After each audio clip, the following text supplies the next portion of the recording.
नमस्कार, मैं हूं आंचल काद्यान और आप देख रहे हैं जनता टीवी। चलिए रुक करते हैं यूपी और उत्तराखंड की खबरों का।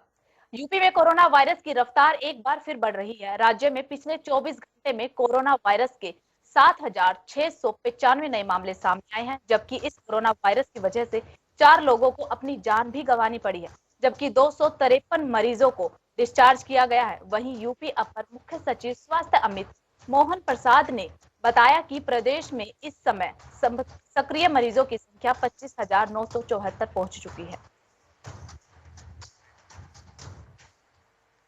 कोरोना वायरस संक्रमण के संबंध में प्रदेश की स्थिति इस प्रकार है।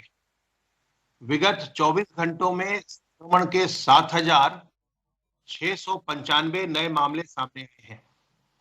इसी अवधि में उपचारित होकर डिस्चार्ज होने वालों की संख्या 253 है।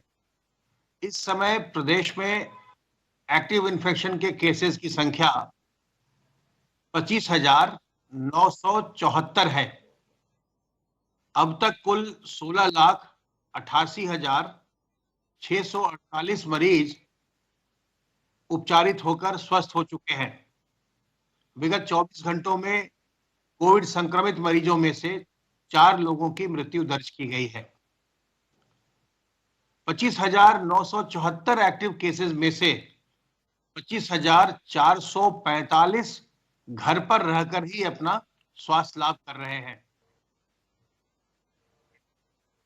यूपी में होने वाले चुनाव में सभी पार्टियां अपनी अपनी सरकार बनाने का दावा कर रही हैं। इसी दावे को मजबूत करते हुए बीजेपी नेता उमा भारती ने वाराणसी में समाजवादी पार्टी पर जमकर हमला बोला। उन्होंने कहा कि पहले की सरकारों ने यूपी में लूट के अलावा सिर्फ परिवारवाद को बढ़ावा दिया है। साथ ही कहा कि अब तो लोगों को सपने में भी अखिलेश की सरकार का डर आने लगा है। और क्या कुछ कहा उमा भारती ने, सुनिए। बात तो यह है कि लोगों के सपनों में क्या आया है।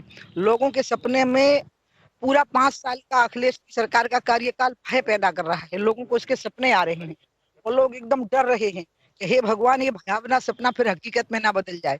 इसलिए अब लोग सुखद सपने देख रहे हैं कि फिर से योगी जी की सरकार बने। प्रदेश में जातिवाद इतनी बुरी तरह से भुगता है लोगों ने अखिलेश के और मायावती जी के समय पर। अखिलेश ने जातिवाद किया और जाति में परिवारवाद किया। जातिवाद भी किया, सांप्रदायिकता भी की और जाति में परिवारवाद किया। इसलिए उनकी अपनी की जाति के लोग भी नाराज हो गए। हमारी तरफ से सब हमारे हैं, सबे भूमि गोपाल की है और हरि व्यापक सर्वत्र समाना, सबके अंदर ईश्वर है। चुनाव आयोग ने देश के 5 राज्यों में विधानसभा चुनाव की तारीखों का ऐलान कर दिया है, लेकिन सबसे ज्यादा कहीं हलचल है तो वो है यूपी में। यूपी में सभी राजनीतिक दल एक दूसरे को खींचने और पटकने में जुटे हुए। सुभाषपा अध्यक्ष ओम प्रकाश राजभर ने भी बीजेपी पर जमकर वार किया।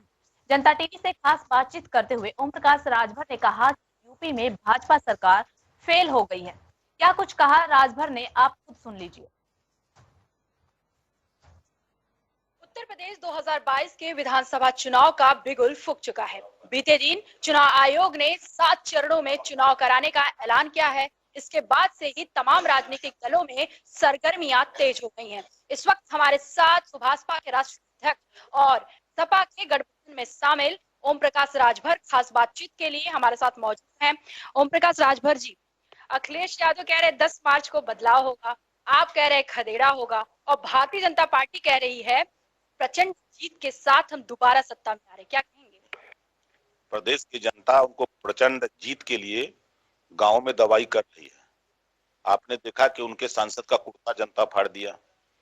अभी हमने कल परसों देखा कि उनके विधायक को जो थप्पड़ मार दिया, तो विधायक फिर बाद में बेचारे हाथ गोड़ जोड़ करके उसको बैठा के आप ही लोगों के सामने प्रेस कर रहे हैं कि नहीं, उन्होंने हमको थप्पड़ नहीं मारा था, प्रेम से मारा था।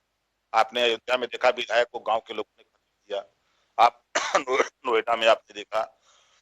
पूरे प्रदेश की जनता भारतीय जनता पार्टी, जो हमने नारा दिया था 27 अक्टूबर को कि उत्तर प्रदेश में खदेड़ा होगा, जातिवाद जनगणना से भाजपा भाग रही है, गरीबों के इलाज फ्री करने से भाजपा भाग रही है, घरेलू बिजली का बिल माफ करने से भाजपा भाग रही है, सामाजिक न्याय समिति की रिपोर्ट लागू करने से भाजपा भाग गई, अन्ना पशु किसानों का जिस तरह नुकसान कर रहे हैं उससे निजात दिलाने में भाजपा फेल हो गई, सड़कों पे जो दुर्घटना हो रहे हैं आम आदमी लड़ करके 70% लोग ट्रामा सेंटर में आ रहे हैं, तो इनके अन्ना पशु से लड़के आ रहे हैं।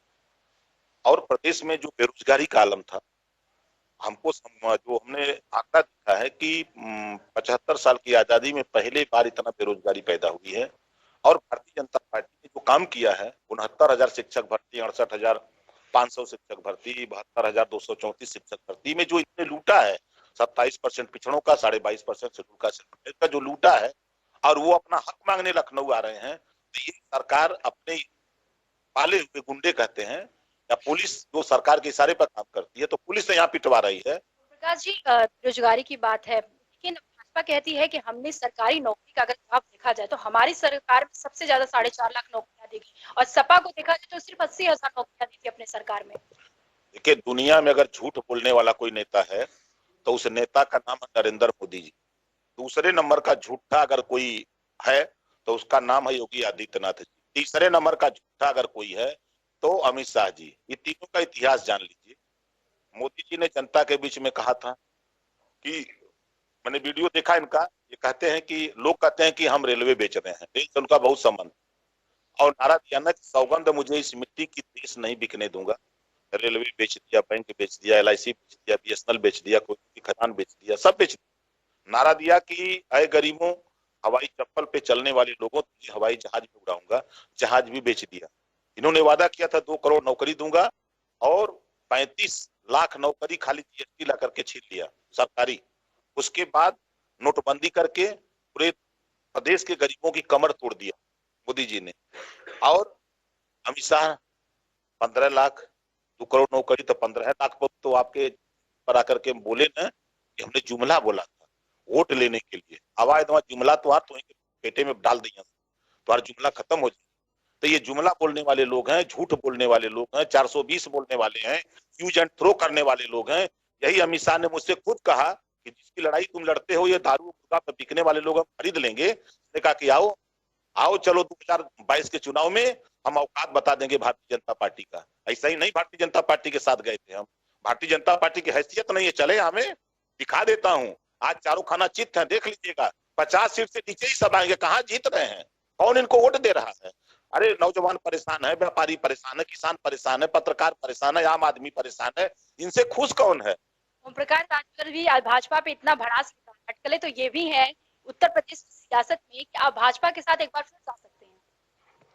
ये भाजपा ही पगलायल है, भाजपा डूबती हुई नैया है, जेके मरे के हो जाए, हम तो जाए वाला नहीं है। निषाद पार्टी वो कह रही है कि हम 2 दर्जन से अधिक भाजपा से सीट मांगे, 2 दर्जन से अधिक सीटों पे चुनाव लड़ने वाले हैं। आपका क्या सीट को लेकर बातचीत हुआ सपा से? ये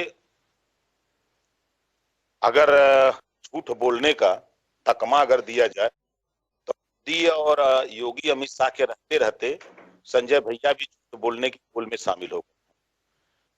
आप ही लोगों के चैनल पे रोज बदलते हैं, को डिप्टी CM मिलेगा तभी हम साथ रहेंगे, हमको मंत्री बनाया जाए तब साथ। तो विश्वास है कि उप मुख्यमंत्री बनाया जाएगा? मैंने कल उनसे बात की। जीवन में नहीं बनाएंगे, जीवन में लिख लें। और बनेंगे कैसे? 17 तारीख को रमाबाई मैदान में पूरे उत्तर प्रदेश के निषाद, केवट मल्ला, माजी मेजबान, तुरहा तुरैया को कह के लाया गया था कि आओ आपको आरक्षण की घोषणा होगी, अमित शाह आ रहे हैं। और उत्तर प्रदेश से निषाद के लोग आए, और रमाबाई में जब आए तो आए जुमला बोलने वाले अमित शाह, और जुमला बोल के चले गए। उन्हीं की मीटिंग में, उन्हीं के सामने नारा लगा दिया निषाद बिंद केवट मल्ला कश्यप ने कि आरक्षण नहीं तो वोट नहीं। हजारों कुर्सियां तोड़ दिया, गाली देते हुए लोग गए हैं। जाए गऊंगा। ये भी कहा जा रहा है कि जनगणना आयुक्त को जो यूपी सरकार है, योगी सरकार, उसने पत्र लिखा है ताकि आरक्षण को, जो निषाद पार्टी के लिए, निषाद के जो समाज के लोग हैं, आरक्षण की प्रक्रिया शुरू हो गई है, ऐसा उनका कहना है। तो आचार संहिता लग गई, पत्र लिख रहे हैं 72 घंटे में गरीब सवर्ण को आरक्षण दे दिया। उसके समर्थक हैं, अगर तूने 72 घंटे में गरीब सवर्ण को आरक्षण दे दिया तो फिर 52% आबादी पिछड़ों की है, इनको क्यों नहीं 72 घंटे में देते हो? आप कितने सीटों पे चुनाव लड़ रहे हैं? हम 403 सीटों पर हमारा मोर्चा चुनाव लड़ेगा। अखिलेश यादव को पूर्ण बहुमत की सरकार बना करके हम उनको मुख्यमंत्री बनाएंगे, और अपने मुद्दों को लागू करने के लिए आप उप मुख्यमंत्री बनेंगे? मंत्री तो लगभग तय। मुख्यमंत्री की बात हमको नहीं पता, हम तो रखेंगे अपनी। नहीं, हम मांग संग नहीं रखते। हमारी मांग बस वही है, जातिवार जनगणना हो जाए, गरीबों का इलाज फ्री में हो जाए, और घरेलू बिजली का बिल माफ हो जाए, सामाजिक न्याय समिति की रिपोर्ट लागू हो जाए, अन्ना से किसानों को निजात दिला दिया जाए, और जो हमारे पुलिस विभाग के लोग हैं अपने पैसे से रिचार्ज कराते हैं, उनको 250 रुपया महीना हम रिचार्ज देंगे, तो बॉर्डर सीमा खत्म करेंगे पुलिस विभाग का। और तीसरा उनके लिए करेंगे कि जो वो 22 घंटा, 20 घंटा, 18 घंटा ड्यूटी करते हैं, उनसे भी 8 घंटा ड्यूटी और साप्ताहिक छुट्टी दिलाने का हम व्यवस्था करेंगे कि उनको ये सुविधा मिले। ओम प्रकाश, आपकी सीटों को लेकर कुछ तो बात हुई होगी कि कितने सीटों पे लड़ेंगे, जैसे निषाद पार्टी कह रही है कि हम 24 सीटों पे लड़ेंगे, तो आपकी भी कुछ बात होगी, आपकी भी कुछ मांगे होंगी। ये मैं कह रहा हूँ ना कि झूठ वाली में भर्ती है, झूठ बोल रहे हैं। सीट बांटेगा कौन? नड्डा हम वहां गए हैं ना, जब चिट्ठिया बटी तब हरमा रोइहन गमछा लेकर रोइहन भीज जाई पूरा गमछवा, तबो न सुनिए। भारतीय जनता पार्टी का भी का पढ़ियन बताओ थिला कि वहां से गरियावत का दिल्ली से घरे ना आइलन तक कहिए कि भाजपा हो अभी गयल हो ना। अखिलेश यादव का कहना है कि हम डिजिटल रूप से भाजपा का मुकाबला नहीं कर सकते, चुनाव आयोग को हमारी मांगों को रखना चाहिए और हमें फंड देना चाहिए, क्या कहें? हम उनकी बातों से समर्थक हैं, जो कह रहे हैं सही कह रहे हैं।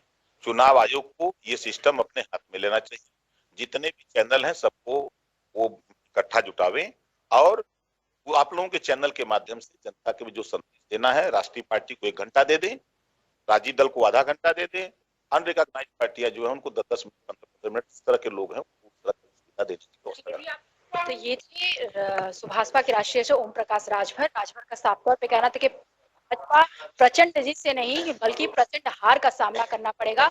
जहां तक है सपा से गठबंधन का सवाल और सीटों को लेकर हमारी बात चल रही है और हमें किसी पद का लालसा नहीं है। हालांकि हमारी सीट शेयरिंग को लेकर भी चर्चा चल रही है, मंत्री पद भी हमें मिल सकता है। रही बात डिजिटल रूप से मुकाबला करने की, तो हम भी अखिलेश यादव की बातों का समर्थन करते हैं कि सच बात है कि हम भाजपा का डिजिटल रूप से मुकाबला नहीं कर सकते हैं। कैमरामैन अमन के साथ मैं जया सिंह, जनता टीवी, लखनऊ। मुख्यमंत्री पुष्कर सिंह धामी प्रकाश पर्व के पावन अवसर पर रेस कोर्स स्थित गुरुद्वारे पहुंचे, जहां गुरुद्वारा पहुंचकर मुख्यमंत्री ने प्रदेशवासियों की सुख समृद्धि के लिए शीश नवाकर अरदास की, साथ ही आगामी चुनाव में विजय की कामना की।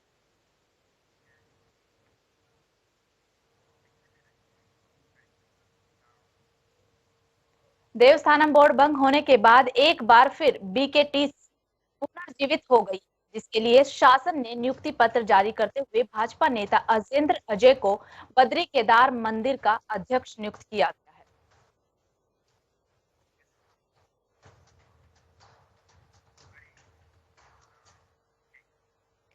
प्रदेश में विधानसभा चुनाव का बिगुल बज चुका है। चुनाव की तिथि घोषित होने के बाद सभी पार्टियां चुनावी मुद्दों के साथ जनता के बीच जा रही है। इसी कड़ी में मंगलौर विधानसभा से आप प्रत्याशी घोषित किए गए नवनीत सिंह राठी ने प्रेस वार्ता की।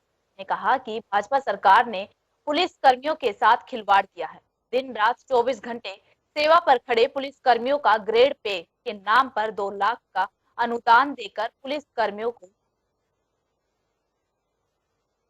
उत्तराखंड में आम आदमी पार्टी पुलिस कर्मियों की ग्रेड पे दे जाने के समर्थन करती है और प्रदेश में आपकी सरकार बनती है तो सबसे पहले सिपाहियों का ग्रेड पे दिया जाएगा।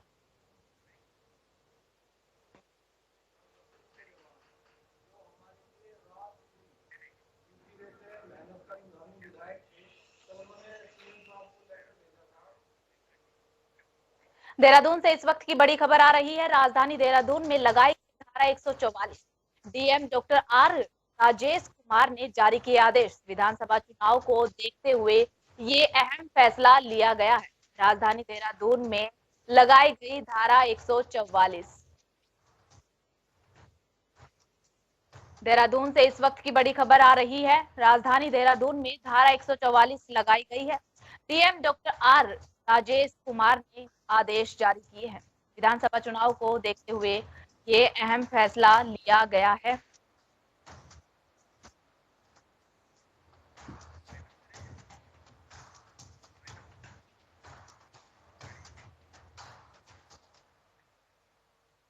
फिलहाल सिर्फ इस बुलेटिन में इतना ही। देखते रहिए जनता टीवी। नमस्कार।